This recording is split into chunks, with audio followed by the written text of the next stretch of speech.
All right, let's talk about what might just be the single most important upgrade in the entire history of the internet: post-quantum cryptography.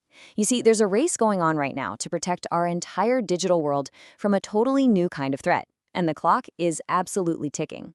So let me start with a question for you.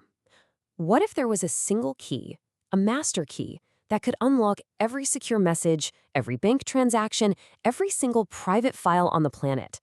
I know, it sounds like something out of a spy movie, right? Well, the thing is, the arrival of quantum computers could actually make that a reality. And here's the core of the problem. You see, all of our digital security, everything, it's built on math problems that are like this incredibly tangled mess for the computers we have today. They're just impossibly hard to solve.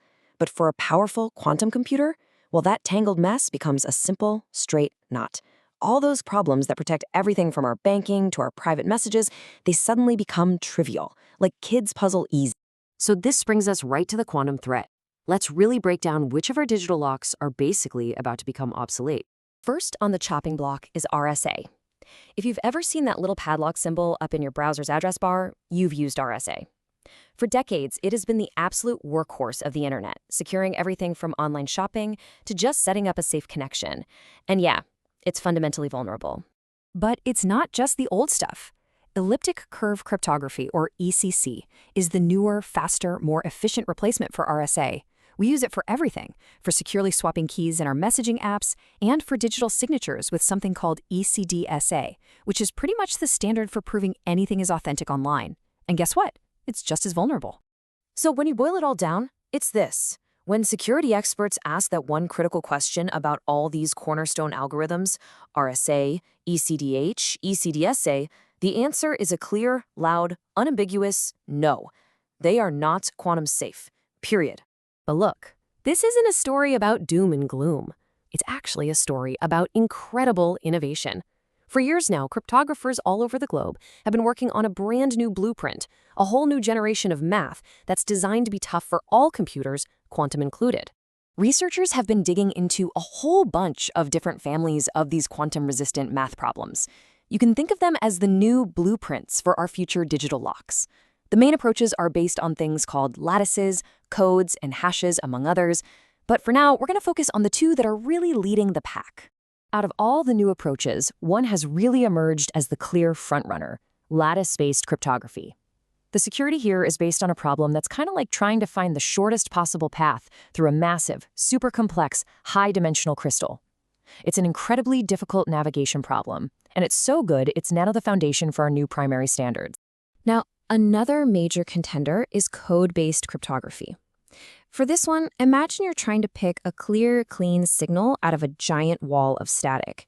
That's the core problem here. And its biggest strength? Its history. Schemes like classic McAleese have been around since 1978 and have survived every single attempt to break them. That gives the community very high confidence in its security. So, with all these new options on the table, how does the world actually pick which ones to use? Well, that's where the U.S. National Institute of Standards and Technology, or NIST, comes into the picture.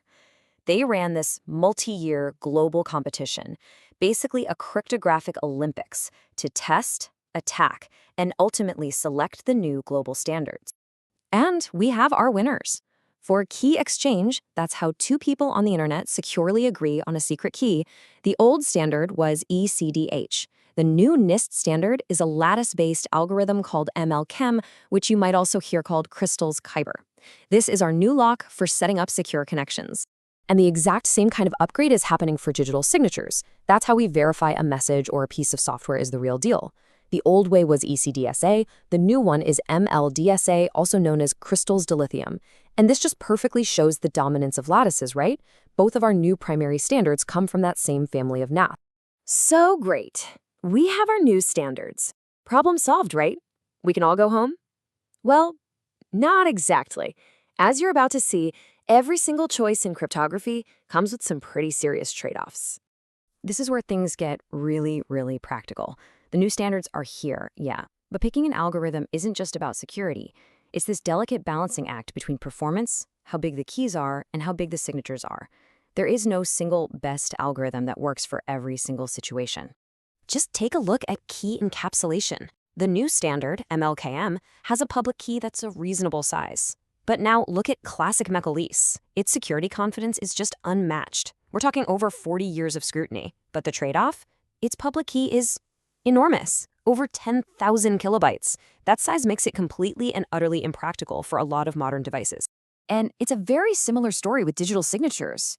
The new standard MLDSA is incredibly fast, but NIST also standardized an alternative, SLHDSA. Its security is based on totally different math, which is awesome for diversity. But the trade-off? It's slower, and the signature size is way bigger. So you have to ask yourself, what's more important for what I'm building? Blazing speed or a totally different kind of security foundation? And this brings us to the final and maybe the most difficult part of this whole journey. Having a mathematically secure algorithm is one thing, but implementing it perfectly in the real world, that is a whole other challenge. One of the biggest threats here is something called side channel analysis. This is a really fascinating kind of attack. It doesn't even try to break the math head on. No, instead, it's like a safe cracker pressing their ear to the safe and listening to the clicks of the tumblers.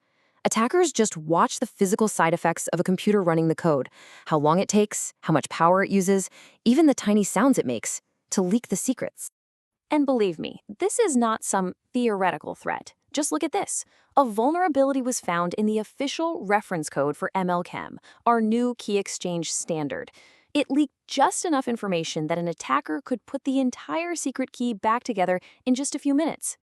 Now, thankfully, that specific bug was fixed and fast, but it proves a vital lesson. The math can be perfect, but one tiny mistake in the code can break the entire system. This is why the #1 rule in cryptography has always been, don't roll your own implementation. Absolutely has to be left to experts who know how to defend against these sneaky attacks. So, what's the big takeaway for anyone out there building software or hardware? Well, the advice from the experts is crystal clear. You have to stay up to date as these standards get finalized. You have to stay informed about new vulnerabilities as they're discovered.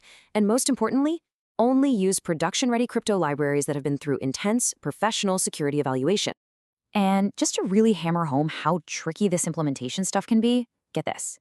There's another type of signature scheme based on hashes, called a stateful scheme. For these, a private key can be used exactly one time. If you accidentally use it even once more, the security completely collapses. Managing that is a huge challenge, and it's just another reason why this work is for specialists. And that leaves us with our final thought for today. The brilliant mathematical work, it's been done. We have the new quantum-proof locks. But the real question is our vast, sprawling, interconnected global infrastructure actually ready to change every single one of them? This is going to be the biggest, most complex cryptographic migration in history, and it's happening right now.